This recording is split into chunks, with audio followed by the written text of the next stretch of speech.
What's up, YouTube?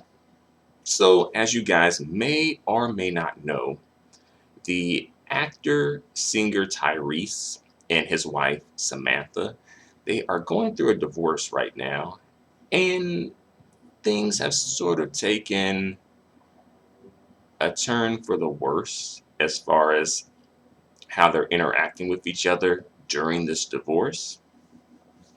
And TMZ has a story about this, and I'm going to share this story with you and sort of use this as a jumping off point to kind of talk about, you know, child support and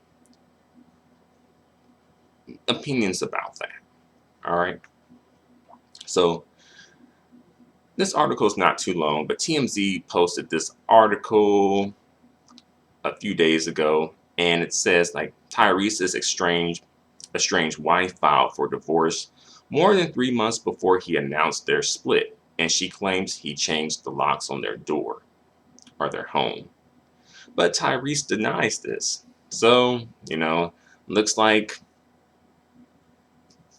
the love is gone, Um, looks like, this is an example of, you know, the exoticals and how they get treated, once the love is gone. And, why didn't this relationship last? Some folks are probably going to be asking that too.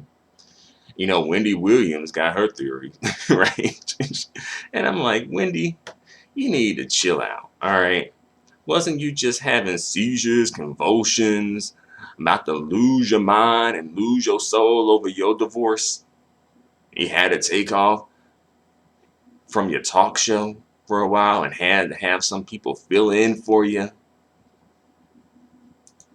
You know, you don't have any room to talk about anybody's marriage with your hot mess of a marriage and divorce. And even before, like the dude that she was with, Kelvin, like there was a history of him cheating on her before, and I'm pretty sure that even before the relationship happened, she knew, like, well, before the child happened, she knew because it happened before, and she found out about it, and you know, she was cool with it up to the point where it became public, and the woman was pregnant, you know, all that stuff.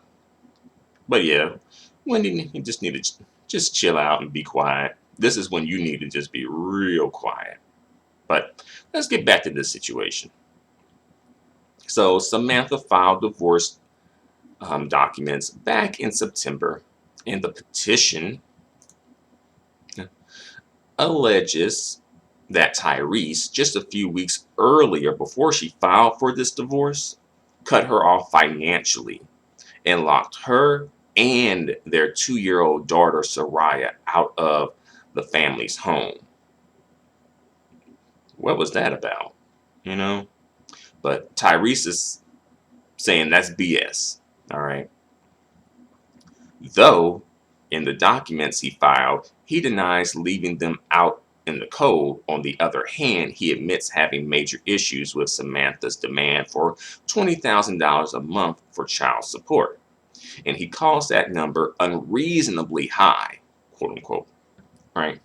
So when it comes to the child support aspect, this is like when folks get to debating, and we gotta kind of like, what is appropriate for child support and what is too much for child support.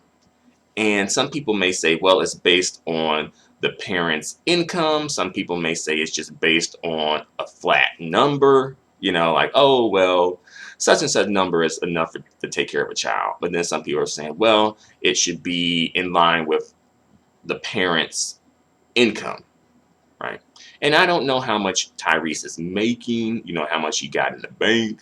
I'm not really in people's business like that.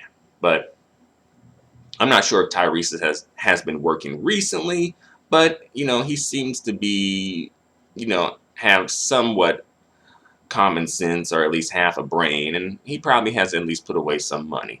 Maybe, right?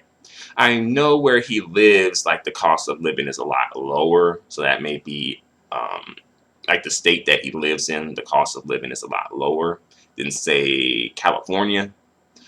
So that may be in his favor as well. But I know, especially when a situation like this come up with, in the community, quote unquote, community, a lot of folks got a lot to say about child support and the payments and the amount of the payments. But let's continue on. As for what led up to their split, Tyrese says when he flew home from a movie set in late August, Samantha confronted him, kicking off a tense 3-hour conversation where she threatened to call the cops. What was that about? A 3-hour conversation. I'm pretty sure this was, I guess maybe at one point it may have started off as a conversation, then ended up turning into a debate, an argument, what have you. He said it lasted for about 3 hours and she threatened to call the cops. I don't think she ever actually did, though, because if she did, I'm pretty sure that would have hit the blogs and the news and the tabloids and all that. Right. Tyrese says he left the house in an Uber because he wanted no part of a police interaction due to multiple public incidents involving police brutality and racially motivated killings of unarmed African American people. You see how that exotical, you see how she was threatening to weaponize the police against that black king of hers, right? I see that. And I don't know, maybe she did have a right to, I don't know if, I don't know the specifics of the situation. Maybe he was being threatening to her to the point where she's like, okay, I'm going to call the police on you. I don't know. Maybe she felt threatened. But again, to be fair, I don't know the details of the situation. Tyrese, he could have been legitimately threatening her and making her feel uncomfortable where she felt the need that, to call the police. On the other hand, maybe she was just a scorned woman for one reason or another and just like, you know what, I'm going to call the police on you. All right, I'm going to get you arrested. I'm going to get you in the blogs for negative stuff. It could be like that too. Because, there's a thing where some women will do that. And then there's situations where some women legitimately have reasons to call the cops. Sometimes some women don't call the cops when they do have a legitimate reason to call the cops. But that's another story for another day. But yeah, Tyrese, he said he didn't want any parts of that because he did not want to end up another Black Lives Matter hashtag. And, if this happened to Tyrese, this would be like, an even bigger deal, like a black male celebrity suffering from police brutality, over a domestic argument, I guess. I don't know if there was any like physical violence involved in this at all. I don't think so. I think if it was, that would have probably been mentioned. So the article concludes with the following. You'll recall when Tyrese announced their divorce last week, he made a broader statement about Black families being under attack and said his divorce was an example of a vicious cycle in the community. Yeah, he did say that. And he also said that he owes Samantha everything, too. And if you owe somebody everything, as he posted on social media on his Facebook account, then $20,000 a month seems like, a reasonable request. Right? Folks gonna be running with that. But when it comes to the child support, I think a lot of people have a lot of opinions about it. I don't know. I'm not familiar with Tyrese's bank account statement, like his last bank account statement. So I don't know if that's reasonable for him. I do believe that the custodial parent, which is Samantha in this case, should get some child support because, I'm not a parent, but I can imagine that being a custodial parent, especially, is a lot. And I don't know Samantha's background. I don't know her career before she got with Tyrese. I heard that she may have been a lawyer. I'm not sure. That's what comes into my mind, though. Let's see. So, according to Google Schmoogle, she was a social worker, seemingly, and she got her education from UGA. So, she did have a career, but social workers don't make like a ton of money, to keep it real. The work is important, so I'm not going to knock that because that is important. That needs to be done. We need that in the community and in our society, but unfortunately, it does not yield a lot of money. So she probably is going to need a couple of bucks for child support, especially, and I know she probably got used to that nice lifestyle too, so she probably going to try to get a little bit extra to maintain that lifestyle, right? These exoticals, they be used to getting caked on by, you know, they black kings now, you know. Black king, you done made it rain on these exoticals. Now you gotta continue to make it rain on these exoticals now. You can't just take away the rain all of a sudden now. You gotta keep that rain going. But I can understand Tyrese where it's like, well, I'm out. You filed for divorce, so all right, it's done. But I don't know why he wanted to post that comment saying that he owes her everything, though. I don't think that was the best comment to make, especially in the midst of a divorce where folks are still trying to figure out who gets what, who shares what ends up getting sold, what it's, what I mean. Um, but yeah, it looks like the exotical, and also Tyrese is saying black families are under attack, and I'm like, well, I don't think she identifies as black, so I don't. Just because of that alone, it's not a black family being under attack. It's would be more so a blended family being under attack. And I do find it a bit weird that Tyrese, when he married his wife and announced the marriage on social media, um, he was saying like, "Oh, he found his black queen and whatnot," but she don't even identify as black. So I'm like,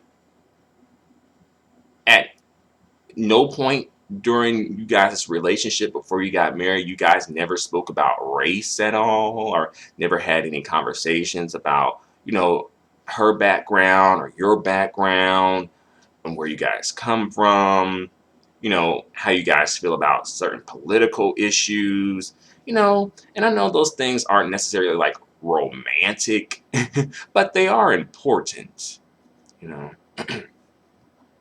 Especially if you're marrying someone that is, I would say, like outside of your phenotype. Even if they are like in the same community as you, someone who's outside of your phenotype, I would still want to, you would still probably pick their brain a little bit and see where they're at when it comes to certain things, you know. And I feel like on average, I feel like black women are better at vetting like non-black and quote unquote exotical men better than black men are when it comes to vetting non-black women or exotical women, quote unquote.